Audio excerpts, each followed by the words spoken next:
In regards to Matan Torah, the Gemara tells us that B'shah Shalom Moshe Lamorim, when Moshe Rabbeinu went up to heaven, Amru Malachi Asharos Fnei HaKadosh Baruch Hu, the Malachim said to Hashem, Ribono Shel Master of the universe, Mali Eludisha Beinenu, what is this human being doing over here? Amar Lohem, so Hashem says to the Malachim, he came to receive the Torah. So they say to Hashem, Chamudo Genuza, this precious treasure that's hidden from you, that you have hidden away for so long, you want to now give it to a human being? Ma enosh kisis kerenu, what is man that you should even remember him and mention him? To nahoit chal hashamayim, give you glory to the heaven. So the Eibishter turns to Moshe Rabbeinu and says, respond to them. So Moshe Rabbeinu says, Ribono shel olam, this Torah that you're going to be giving me, what says in it? Anoichi Hashem Elokecha asher etzei Sicha me'eretz Mitzrayim. So Moshe Rabbeinu turns to the Malachim and says, did you go down to Mitzrayim? Were you slaves to Paroi? Why should you get the Torah? What else does it say in this Torah? Lo yiyeh lecha elikim acherim, you shouldn't have any idols. Moshe Rabbeinu says to the Malachim, do you rest amongst nations that serve Avodah Zarah? And so too Moshe Rabbeinu responds to the Malachim regarding the other Dibros. He says, do you do work?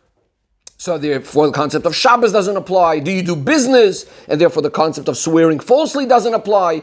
Do you have a father and a mother regarding Kibud Ava'im? Regarding the next few Dibros, Moshe Rabbeinu says to them, do you have jealousy? Do you have a Yetzer Hara? And immediately, they admit to Hashem, they acknowledge, yes, Moshe Rabbeinu should be getting the Torah for the Yidden. In Sfarim it says that what was the basis, the halachic basis for the Malachim's argument? This is Tanohoit Chal Hashamayim, that they want the Torah in heaven. So this is a concept called the din of Bar Metzora. What's the din of Bar Metzora? Bar Metzora literally means the person living at the border of your property. So the halacha is, if a person sells a field to someone else, the bar metzora, that is the neighbor, has the right to take the field from the one who bought it, because it would be a benefit for this bar metzora, for this neighbor, to have his own properties next to each other. So this neighbor should be the first rights to buy the field off his neighbor. The Torah says, "V'asiso hayashar v'yatov," you should do that which is just and that which is good in the eyes of Hashem. And this is what Malachim were arguing. Since Torah is genuza, it was hidden in the heavens up until now. And since they are in the heavens, so they are what we call the bar metzora. Bar metzora, again, the neighboring person that's next to the property that's being sold. From here on, we're just going to refer to them as bar metzora, the din of bar metzora, to receive the Torah. And therefore they claim, to nahoit chal hashamayim, give your glory to the heaven. Says the Rebbe, with this will also be understood how the Malachim try to take the Torah even after it was. Even after you look in the Torah and it says, Tzaves b'nei Yisrael, Daber el b'nei Yisrael, and so on. So you say, technically it was given already to the Yidden. How could they claim the rights? Because the halacha by Bar Metzora is that even after it was sold, we could remove the buyer from the field and give it to the Bar Metzora, give it to that neighbor. If that's their claim, how do we now respond? What's the answer to that claim? So we find in the Mefarshim a number of things. And the Rebbe goes through a number of them and then going to ask some questions on these and then add some other explanations and once again ask some questions on those. So number one of these suggested answers or responses to the Malachim is that the halacha of Bar Metzora only applies regarding real estate, regarding land, not regarding movable things. Now, Torah is not land, so the whole concept of the claim of the Bar Metzora doesn't apply. Another suggested answer in the Mefarshim is that the din of Bar Metzora only refers to a sale, not if a gift is being given. If someone gives a gift to someone else, the neighbor can't come and say, you should have given me the gift. The Torah was given as a gift to the Yidden. Number 3 that suggested, Yidden are considered kroivim, like relatives, close to Hashem. The Pasuk says, Ki mi goy gadol asher lo yelikim kroivim elov. Furthermore, Yidden are the children of Hashem. So by relatives, and how much more so by children, there's no claim of Bar Metzora. If you're giving something to your child, so a neighbor can't come and say, I should have gotten it first. Number 4, another suggestion that's given. Regarding Moshe Rabbeinu, it says he's called a Ish HaElokim, a godly person. The Medrash says regarding this, it means Mechetzio Yolamata Ish, so to speak, that his bottom half, he's considered human, Mechetzio Yolamaylo Elikim, and his top half is godly. If that's the case, if Moshe Rabbeinu himself is a godly person, so he too is a Bar Metzora. He too is a neighbor to the Torah that's in the Shamayim. Another suggested answer. On the pasuk Vayamoy da Omal Moshe na Boiker ado Erev, so Moshe Rabbeinu was judging the people. Chazal tell us that Moshe Rabbeinu was the one who we call a Don Din Emes Lamita, ruling a court case, a Din Torah in the proper, truthful way, regarding whom we say that a Dayan that's Don Din Emes Lamita is like a partner to Hashem in creation. So Moshe Rabbeinu is like a partner to Hashem. If that's the case, once again the halach is that if the buyer was a partner of the seller, again the concept of bar metzora doesn't apply.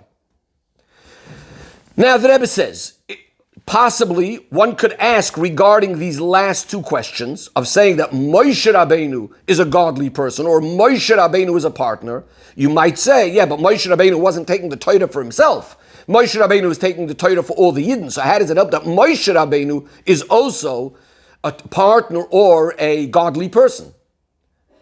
So the Rebbe says this wouldn't be such a big question because number one, there are Mefarshim that say that really all the Yidden are in that same category of being also like those bar metzoras to the Torah, because not only Moshe Rabbeinu is a godly person, all Yidden's neshamas are gzuros mitachas kisei hakavod, are carved out, are coming from under Hashem's throne, so to speak.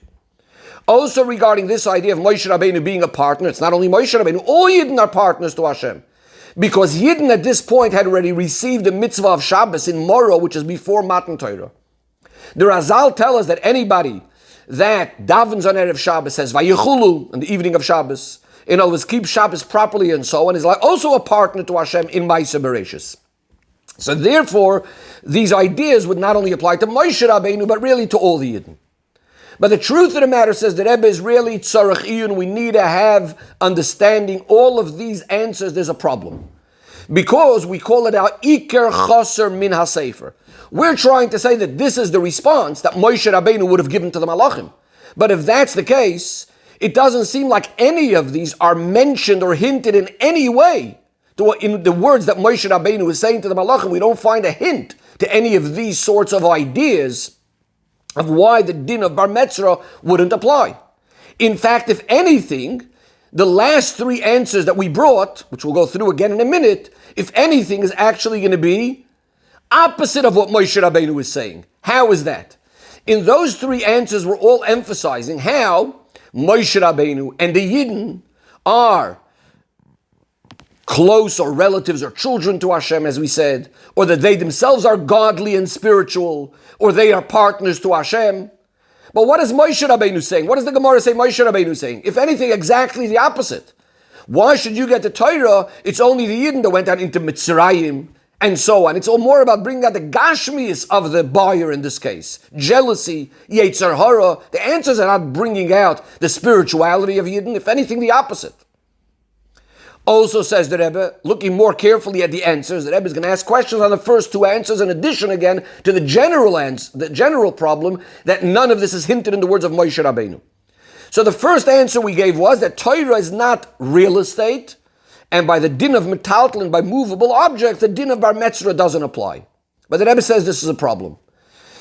Because the reason why it usually doesn't apply to movable objects and only applies to land, we said the idea by land is the person wants to have his two fields together, and that doesn't apply by movable objects, because you could technically get movable objects anywhere and bring it to your own place. But of course, this doesn't apply by Torah. You can't say Torah has that advantage of metaltalin because Torah is something you're not getting anywhere else. So if that's the case, seemingly the bar metzora, in this case of the malachim, they could still say it's not like a regular movable object. We can't get it anywhere else. So we should still have the first rights to the Torah. Regarding the second answer that we said, the Torah is a matana, a gift. Well, the truth is regarding Torah, we find a number of expressions. It's sometimes called a Yerusha, an inheritance, as we say, Torah, Tzivalana, Moshe, Moirasha, etc. It's sometimes called a sale, Mechira. The Rebbe brings over here a Maimer Azal that Hashem says to the Yidden, Mocharti lochem Torah, I sold you the Torah. And it also says the idea that Torah is a gift. The Razal say that three special gifts Hashem gave to the Yidden, and one of them is the Torah. As we say in davening also, it's Zman Matan Torah Seinu. Now these three expressions are actually representing three different ideas in the connection between Torah and the Yidden, as are discussed in a number of places. But the problem is, so since Torah is also on some level a sale, not only a gift, so as far as that level is concerned, once again the Malachim do it seemingly have their claim that they are the Bar Metzra. So the Rebbe is finished for the meantime with those answers, and now the Rebbe is going to introduce some other answers. Another answer that's given, which seemingly in this case maybe would fit a little bit more with the wording of the Gemara. But first, the Rebbe is going to bring something that the Mefarshim say, that the Malachim, what they really wanted was the Chelek Hasoid Shebetoira. In other words, even the Malachim understood that the simple literal translation of Torah in its practical sense has nothing to do with them. So their main claim for Bar Metzra was they want the secrets of the Torah, the Pnimiyus HaTorah. Now, since Yidden are going to be getting the whole Torah, not only one part of the Torah, Malachim clearly could only get one part of the Torah. So here we have another halacha regarding Bar Metzra, that if one sells all of his possessions to one individual person, the neighbor cannot come along and say, yeah, but I wanted one particular part of your possessions. And therefore, in this case, the Yidden are taking all of it. The Malachim would only be taken apart. Another halacha. If the person that's the neighbor, the Bar Metzra, is taking the field only because it would be, he has some extra property, some extra assets and so on. He doesn't really need it. But the buyer desperately needs it, is in a desperate situation. Once again, the concept of Bar Metzra doesn't apply. You could sell it to this other person. In our case, we can apply that the fact that the Yid need the Torah, they are in a desperate situation. Torah is the chayus of a Yid. Kiheim chayenu. Through Torah, a Yid could overcome his Yetzer Hara. The Razal tells us that the Eibishter says, I created a Yetzer Hara, and I created a Torah that's like a spice, a way of dealing, the antidote to be able to deal with the Yetzer Hara. Whereas Malachim, which only want the secrets of the Torah, they don't have a Yetzer Hara. So it's similar to just having some nice extra bonus possessions, but not that they desperately need it. However, the Rebbe says these answers are also not so smooth. We could still ask. Moshe Rabbeinu says, "Lemitzrayim yiradatem." Did you go down to Mitzrayim? Do you do work? Do you do business? Do you have parents? Do you have a Yetzer Hara? So what's Moshe Rabbeinu saying? Malachim don't have a shaychus to these ideas in the simple sense. But according to the way we said it, the Malachim knew that already. They were never asking for that part of Torah. They were only asking for the secrets for the spiritual part of Torah. So how could you say that the whole point was that they only wanted the Chelek Hasoid? If that's the case, what's Moshe Rabbeinu telling them? That you didn't go down to Mitzrayim. They know they didn't go down to Mitzrayim. They know they don't have a shaychus to the Gashmistic world. And regarding the answer that we said that if you sell all of it to one person, there's no din of Bar Metzra, or the fact that Torah is the chayus of the Yidden, these ideas, once again, we don't see any hint of it in any way whatsoever in the words of Moshe Rabbeinu. The fact that Chikolei Shaita by the Yidden because of the Melchemes HaYetzer, the fact that we're saying that Torah, the Yidden are desperate for the Torah because they have the war with the Yetzer Hara, and this is their chayus, etc. So, very nice. That's an explanation of the idea of Yetzer Hara Yesh B'nechem. But when we look at the words of Moshe Rabbeinu in the Arichos, do you do work? Do you do business? Do you have parents? It sounds like what he's responding to the Malachim is not so much the fact that we need to deal with our Yetzer Hara, but more in the general idea that all of this, the Chelek HaPshat and Asiyah Shebetoira, has totally no connection to you. Says the Rebbe, the explanation is as follows. The whole purpose of Torah, as we know, is that through Torah is fulfilled the kavanah of Hashem's creation that Nisava Kodesh Baruch Hu Liyis Leis Baruch Dira B'Tachtoinim. Now we know that when we use this word Dira, it's like in a house, in a dwelling place, where the person exists with his whole atzmus, with his whole essence. So too Hashem wanted that his essence should be felt and should be drawn down into the Tachtoinim, into the lowly world. And how is that done? That's through Torah, because through Torah Hashem says, Oisi atem loichim, you get me, you get the essence of Hashem through Torah. Says the Rebbe, now we can understand how the whole claim of Bar Metzra, of the Malachim, falls off. Because the halacha is, if the Bar Metzra wants the property, the field, only to be able to plant, to sow, to use it as a field, whereas the buyer wants to build a house there, so then the halacha is we actually give the field to this buyer. Because Yishuv Adif, settling it, a way of living in it, is considered better, and there's no din of Bar Metzra. applying that in our case, since the whole purpose of Torah is to make a dira, a house for Hashem, a place for Hashem to live b'tachtoinim, automatically there's no claim anymore of the malachim of the din of Bar Metzra. And this is what Moshe Rabbeinu is saying, and that's clearly in his words. Did you go down to Mitzrayim? Do you do work? Do you do business? Do you have all these gashmiistic things? In other words, the whole point of Torah is connected to Yidden, how Yidden are involved with the world, with a gashmiistic world, with nations, with jealousy. Because the whole point of Torah is to make the dira for Hashem b'tachtoinim. Says the Rebbe, the fact that the Torah is not given to Malachim is not because the Malachim don't need, so to speak, this idea of atzmus that comes down through Torah, because in Olam Yisrael Yoinim they also don't have the Gilui of atzmus. On its own, it's just a ha'ara, a little ray shining off Hashem. And it's considered a yerida compared to the essence of Hashem's oir. The Olam Yisrael Yoinim are also a yerida. In fact, through our avodas hatachtonim, we're going to bring down atzmus, the dira lo yizbarech, even into the highest worlds, into all of Seder Ishtalshalos. As it's known, the mashal regarding this that's brought in Chassidus, that when you want to lift up a building, that it brings from Chassidus a lashon kli ha'agba, a certain tool that you use to lift up, a certain element that you use to lift up things, a lever. So where do you put that lever? You put it under the lowest parts of the building, and that's the way you're going to pick up the whole building, because if you're going to pick it up from the middle, then you're going to leave the bottom part behind. So the Torah is given down here in this world, in the lowest world. Through this, we're actually going to achieve the elevation of all of Seder Ishtalshalos. And this is what Moshe Rabbeinu is emphasizing to Malachim. Do you have jealousy? Do you have Yetzer Hara to bring out the idea that yes, our world is the lowliest of the low. There's nothing lower than it in the sense of how hidden Hashem is in this world. It's a place full of klippas. Says the Rebbe, but at the end of the day, it's still not understood. Yes, it's true that in order to make the dira for Hashem b'tachtoinim, to make it in this lowest place, the Torah has to be given down here.